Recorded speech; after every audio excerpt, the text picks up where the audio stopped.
Well, the idea of a state-level Department of Government efficiency is gaining traction across the country, and tonight, a closer look at where Maryland stands.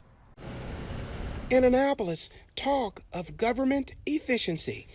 Governor Wes Moore, at the beginning of the year, announcing the state's hiring of a Boston consulting group to do an investigation into inefficiencies, calling it a government modernization initiative.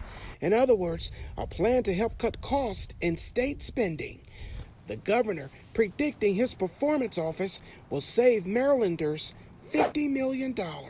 It's finding the breakage in the systems and fixing them so we're not papering it over in more expensive ways later on.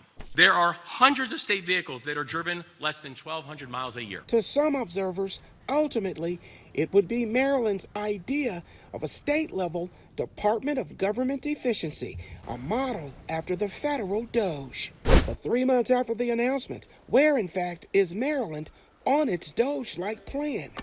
David Williams. This is about efficiency, and it's also about saving money. With the Taxpayers Protection Alliance is among critics who believe it's time, maybe beyond time, for the governor to beef up his attack with his war on waste. He has done nothing. The state legislature, they have done nothing.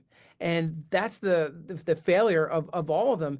And it's a shame. No opportunity for the taxpayers of Maryland, for the citizens of Maryland, to not only achieve some savings and address the deficit that the state is facing, but to make the government more efficient. We reached out to the governor's office Friday with questions about the state's efforts to cut waste, asking, what comment do you have on the progress of those efforts? How much money has been found in waste so far this year? And who's in charge of the state's waste unit?